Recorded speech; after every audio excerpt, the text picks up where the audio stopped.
ఈ కొత్త engine EV industries ని షేక్ ఆడిస్తుంది. ఎస్ అవును, కొత్తగా టయోటా న్యూ ఇంజన్ ని లాంచ్ చేసింది. అదే hydrogen engine. I don't want to listen to a debate on hydrogen fuel cells because I just think that they're extremely silly.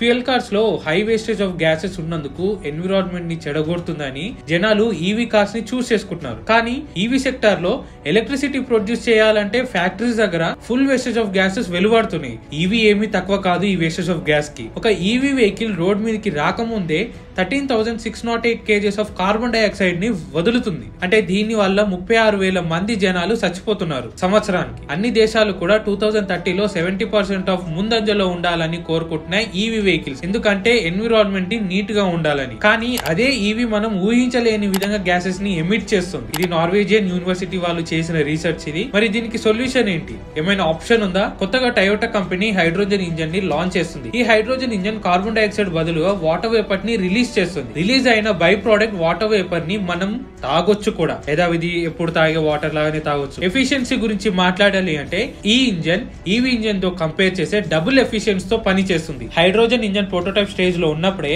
Tesla ఒక highest seller model EV motor కంటే hydrogen engine better గా perform చేసింది. అంటే EV కంటే hydrogen engine చాలా better గా perform చేసింది. ఏంటి నమ్మాలని అనిపించట్లేదా? అయితే ఇది వినుండ్రి. టయోటా హైడ్రోజన్ ఇంజన్ ఒక రీఫిల్ లో 650 km రేంజ్ వస్తుంది. అట్లనే హైడ్రోజన్ ని 5 minutes లో రీఫిల్ చేస్తే 100% రీఫిల్ అవుతుంది. అదే Tesla model EV single charge లో 500 km ఫుల్ బ్యాటరీ చార్జ్ కోసం 12 hours టైం పడుతుంది ఫుల్ చార్జ్ కి ఈవీ మోడల్. ఇదంతా ఓకే. టయోటా ఎన్విరాన్మెంట్ ని మనసులో పెట్టుకొని ఈ ఇంజన్ ని తయారు చేసింది అని అనుకున్నారు కదా మీరు. అయితే టయోటా హైడ్రోజన్ ఇంజన్ ని తప్పనిసరిలో తయారు చేసింది. ఎందుకంటే US government Toyota normal cars ని బ్యాన్ చేసింది. అసలు మ్యాటర్ ఏంటి అంటే టయోటా యుఎస్ లో 2005 నుంచి 2015 వరకు high demand with high sales ఉన్నాయి. కానీ టయోటా కంపెనీ డబ్బు చూసుకొని ఈ 10 సంవత్సరాలు టెయిల్ పైప్ క్యాటలిటిక్ కన్వర్టర్ ని చేంజ్ చేయలేదు, మోడిఫై చేయలేదు. ఇది ఎన్విరాన్మెంట్ ని భంగం కలిగిస్తుంది. ఈ 10 సంవత్సరాలు సేల్స్ చేస్తూనే ఉన్నాయి టయోటా. ఈ మ్యాటర్ గురించి US government US environment protection agency EPA కి తెలియగానే ఈ ఇష్యూకి సంబంధించి ఈపీఏ వాళ్ళు టయోటా నుంచి ఒక డీటెయిల్డ్ ఇన్వెస్టిగేషన్ రిపోర్ట్ అడిగారు. ఈ అవుట్పుట్ రిపోర్ట్ ని టయోటా ప్రొవైడ్ చేయలేకపోయింది. అందుకోసమే US government clean air act ని వైలేట్ చేసిన కారణంతో టయోటా కంపెనీకి చార్జెస్ వేసింది యుఎస్ గవర్నమెంట్. అలాగే కార్బన్ ఎమిషన్స్ మ్యాటర్ లో $180 million ఫైన్ వేసింది. ఇన్ కేస్ టయోటా ఈ ఫైన్ ని కట్టకుంటే కార్లన్నీ బ్యాన్ చేస్తారు. ఒకవేళ ఫైన్ పే చేస్తే టయోటాకి బిగ్ లాస్ మట్లో కలిసిపోతుంది. టయోటా కంపెనీ $180 million ని ఫైన్ పే చేసి లాస్ కూడా బేర్ చేసుకొని ఇది జరిగింది కూడా. ఆ తర్వాత Toyota company 2 years car sales అవ్వలేదు, డ్రాస్టికల్ గా డిక్రీస్ అవుతూనే ఉన్నాయి. అసలే కార్ సేల్స్ లేవని టయోటా డిప్రెషన్ లో ఉంటే దీనికి తోడు కరోనా మధ్యలో వచ్చి జొర్రింది. దీంతో అన్ని ఆటోమొబైల్ ఇండస్ట్రీస్ ఎన్విరాన్మెంట్ ని సీరియస్ గా తీసుకుంది. అప్పటికి టయోటా ఫోకస్ మొత్తం నార్మల్ ఇంటర్నల్ కంబషన్ ఇంజన్ మీదనే ఉంది. ఏ ఒక్క కొత్త ఇన్నోవేషన్ గురించి కూడా టయోటా కంపెనీ ఆలోచించలేదు. మళ్ళీ టయోటాకి 20% సేల్స్ డ్రాస్టికల్ గా తగ్గాయి కరోనా తర్వాత. అప్పుడు టయోటాకి బుర్ర తిరిగింది. అప్పటి నుంచి ఫోకస్ మొత్తం ఇన్నోవేషన్, డ్యూరబిలిటీ, హైడ్రోజన్ డిస్కవర్ చేయడం స్టార్ట్ చేసింది. స్పెసిఫిక్ గా ఈ పర్పస్ కోసం టయోటా యమహాతో కొలాబరేట్ అయ్యి బియాండ్ జీరో క్యాంపెయిన్ ని స్టార్ట్ చేశారు. Zero carbon emission, Toyota, Yamaha వీళ్ళ కంపెనీ మోటివ్. అందుకే వీళ్ళు ఒక హైడ్రోజన్ ఇంజన్ ని తయారు చేశారు. హైడ్రోజన్ ని ఫ్యూయల్ గా యూజ్ చేసుకొని ఇంజన్ డ్రైవ్ చేసే ఇంజన్ ఐడియా ఇది. ఈ కాన్సెప్ట్ అసలు టయోటాదే కాదు. ఈ కాన్సెప్ట్ గురించి తెలుసుకోవాలి అంటే మనం పాస్ట్ లోకి వెళ్ళాలి. 18th centuryలో Swiss army engineer Francois Isaac de Rivaz ఒకసారి క్యానన్ ని ఫైర్ చేస్తున్నాడు. అప్పుడు ఈ మనిషికి ఒక ఐడియా తట్టింది. ఇంజన్ పిస్టన్ ని స్టీమ్ కి బదులుగా ఏదో ఒకటి ఎక్స్ప్లోజివ్ మెటీరియల్ తో ఎందుకని పవర్ చేయకూడదు అని ఐడియా. వెంటనే ఈ పర్సన్ ఒక ప్రిమిటివ్ ఇంజన్ ని తయారు చేశాడు. ఒక చిన్న బెలూన్ లో హైడ్రోజన్ గ్యాస్ ని ఫిల్ చేసి దాన్ని బ్లాస్ట్ చేసి ఇంజన్ ని స్టార్ట్ చేసేవాడు. కానీ దీంట్లో ఒక ప్రాబ్లం ఉంది. ప్రతిసారి మాన్యువల్ గా ఇగ్నిషన్ ఇచ్చి ఇంజన్ ని స్టార్ట్ చేయాల్సి వస్తుంది. అలాగే కేవలం 6 మీటర్ల దూరాన్ని మాత్రం ట్రావెల్ చేయగలుగుతుంది ఈ హైడ్రోజన్ ఇంజన్. ఈ ఐడియా ఇంప్రాక్టికల్ గా ఉందని ఈ ఇంజన్ ని స్క్రాప్ చేసేసాడు. కానీ 1860 year లో అదే ఇంజన్ ని ఇంప్రూవ్మెంట్ చేసి ఒక బెల్జియన్ ఇంజనీర్ ఎథైన్ లియోనీర్ ఎలక్ట్రాలిసిస్ మీద నడిచే ఫస్ట్ హైడ్రోజన్ కార్ ని తయారు చేశాడు. దాని పేరు హిప్పో మొబైల్. ఎలక్ట్రాలిసిస్ కోసం ఎలక్ట్రిసిటీ అవసరం అవుతుంది. అలాగే ఎలక్ట్రిసిటీ ఫాజిల్ ఫ్యూయల్స్ నుంచి జనరేట్ అవుతుంది. అందుకే అందరూ కూడా ఫాజిల్ ఫ్యూయల్స్ వైపు షిఫ్ట్ అయిపోయారు. ఇక్కడ ఫాజిల్ ఫ్యూయల్స్ తో నడిచే 2 ఇంజన్లు ఉన్నాయి. ఒకటి డీజిల్ ఇంజన్, 2 పెట్రోల్ ఇంజన్. వీటి వల్ల 1966 వరకు హైడ్రోజన్ ఇంజన్ కాన్సెప్ట్ ఒక థియరీ లాగా మిగిలిపోయింది. 1966లో General Motors company rocket fuel టెక్నాలజీని నార్మల్ కార్స్ లో యూజ్ చేయడానికి ఆలోచించింది. ఆ తర్వాత అపోలో మిషన్ ఒక క్రయోజెనిక్ హైడ్రోజన్ ట్యాంక్ ని ఇన్స్పిరేషన్ గా తీసుకొని first hydrogen fuel car cell ని తయారు చేసింది. ఈ కార్ కి ఎలక్ట్రో వ్యాన్ అని పేరు కూడా పెట్టిండ్రు. అయితే ఈ వెహికల్ ని నడుస్తున్న హైడ్రోజన్ బాంబ్ అని చెప్పొచ్చు. ఈ కార్ లో హైడ్రోజన్ అండ్ ఆక్సిజన్ గ్యాసెస్ యొక్క సిలిండర్స్ ఉన్నాయి. హైడ్రోజన్ ప్లస్ ఆక్సిజన్ అనేది డెడ్లీ కాంబినేషన్ అని మనందరికీ తెలిసింది. ఎందుకంటే రెండు కూడా ఇన్ఫ్లేమబుల్ గ్యాస్ అవుతాయి. ఈ ప్రాబ్లం కి వాళ్ళ దగ్గర సొల్యూషన్ ఉన్నా కూడా ఈ వ్యాన్ ని నడిపేందుకు ఒక రాకెట్ సైంటిస్ట్ కూడా ఉండాలి ఈ కార్ లో. ఎందుకు అంటే ఈ వ్యాన్ డాష్ బోర్డ్ ఒక రాకెట్ కంట్రోలర్ కి తక్కువేమీ కాదు. ఒకసారి దీని డిజైన్ చూస్తే సగం కంటే ఎక్కువ స్పేస్ ని ఇంజన్ వాడుతుంది. అందువల్ల ఈ కార్ లో ఇద్దరికి మాత్రమే సీట్స్ ఉంటాయి. ఇద్దరు వెళ్ళాలి, పెద్ద కార్ ఉంటుంది. అందుకే ఈ వ్యాన్ కమర్షియల్ మార్కెట్ లో అప్పటికి రాలేదు, ఫ్లాప్ కూడా అయింది. ఒక ఇన్నోవేటివ్ లో సక్సెస్ అయింది. జనరల్ మోటార్స్ కంపెనీ ఈ ప్రాబ్లమ్స్ అన్నిటిని సాల్వ్ చేసే ముందు ఒక పెద్ద ప్రాబ్లం వచ్చింది. దీంతో ప్రొడక్షన్ మొత్తం ఆగిపోయింది. నిజానికి ఏం జరిగిందంటే ఒక ఎలక్ట్రో వ్యాన్ టెస్టింగ్ టైంలో హైడ్రోజన్ ట్యాంక్ బ్లాస్ట్ అయింది కార్ లోని. ఈ మ్యాటర్ గురించి తెలిసి ఈ టెక్నాలజీ చాలా డేంజర్ అని వరల్డ్ మొత్తం యాక్సెప్ట్ చేసింది. ఈ ముచ్చట మొత్తం గతంలోది.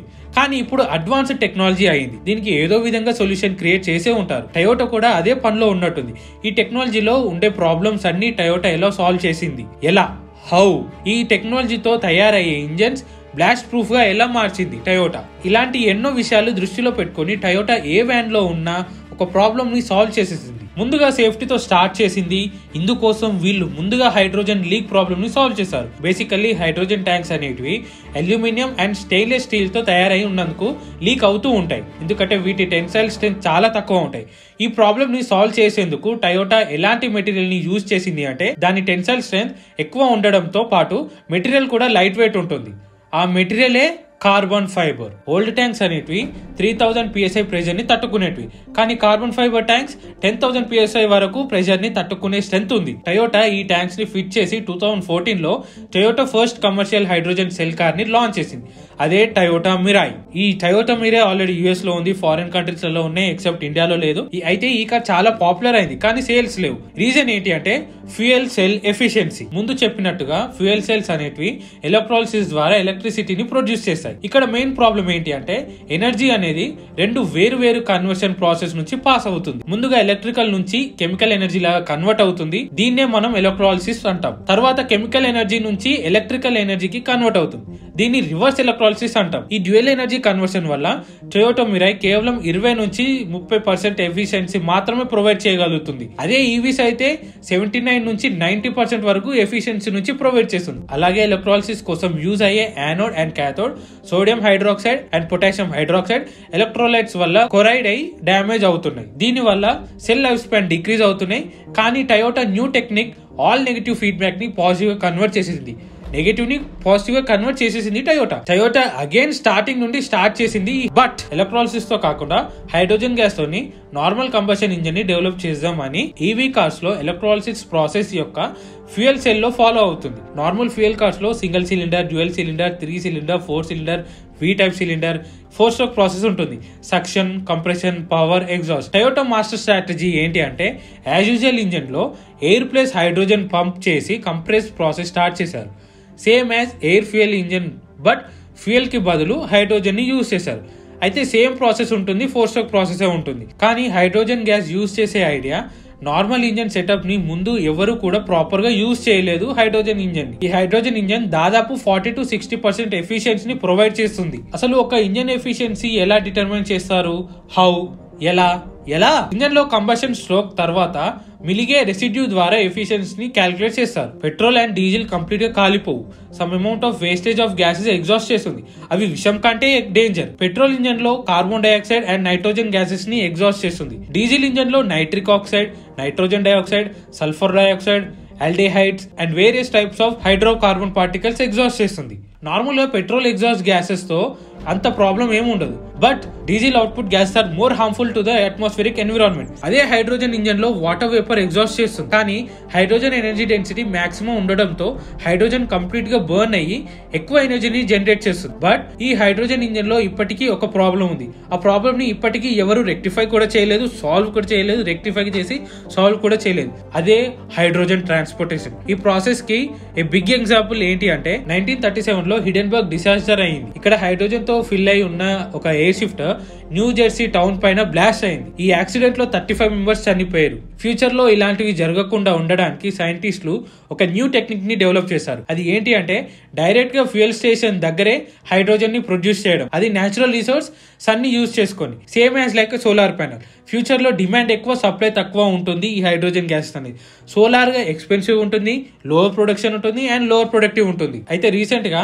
IEEE స్పెక్ట్రమ్ ప్రకారం జపాన్ యూనివర్సిటీ ఎలాంటి ఫోటో ఎలక్ట్రిక్ సెల్స్ ని డెవలప్ చేసింది అంటే ఇవి ఫోటో ఎలక్ట్రాలిసిస్ ద్వారా హైడ్రోజన్ ని ప్రొడ్యూస్ చేశాయి. మోటార్ ఎలక్ట్రాలిసిస్ లో ఎలక్ట్రిసిటీ అవసరమని మనకు యాజ్ యూజువల్ తెలిసింది. ఈ విధంగా యానోడ్ అండ్ క్యాథోడ్ ని ప్రొవైడ్ చేస్తుంది. హైడ్రోజన్ విత్ ఆక్సిజన్ రెస్పెక్టివ్ గా జనరేట్ అవుతాయి. కానీ ఫోటో ఎలక్ట్రోడ్ కెమికల్ సెల్లో ఎలక్ట్రోడ్ సన్లైట్ ఒక వేరు వేవ్ లెంత్ ని అబ్జర్వ్ చేసి హైడ్రోజన్ అండ్ ఆక్సిజన్ ని సెపరేట్ గా చేస్తాయి. ఈ ప్రాసెస్ లో యానోడ్ ని టైటానియం డైఆక్సైడ్ ని యూజ్ చేశారు. క్యాథోడ్ ని సిలికాన్ కార్బైడ్ తో తయారు చేశారు. ఇది పీ టైప్ ఫోటో క్యాటలిస్ట్ అవుతుంది. ఇప్పుడు సన్ రేడియేషన్ సెల్స్ మీద పడగానే టైటానియం డైఆక్సైడ్ UV రేస్ ని అబ్జర్వ్ చేసుకుంటుంది. ఆ తర్వాత ఈ ఎక్సైటెడ్ ఎలక్ట్రోడ్స్ యానోడ్ నుంచి క్యాథోడ్ వరకు ఫాలో అయ్యి ఎలక్ట్రిసిటీని జనరేట్ చేస్తాయి. ఇదే మెథడ్ ని హైడ్రోజన్ స్టేషన్స్ H2 స్టేషన్స్ దగ్గర ఫాలో అవుతుంది. ఈ ఇంజన్ దగ్గర మొత్తం EV ఇండస్ట్రీస్ ని రీప్లేస్ చేసే అంత పొటెన్షియల్ ఉంది. కానీ ఒక డౌట్ ఏంటిదంటే ఎలక్ట్రిసిటీ బెటరా, హైడ్రోజన్ బెటరా అంటే 2030, 2040లో తెలుస్తుంది.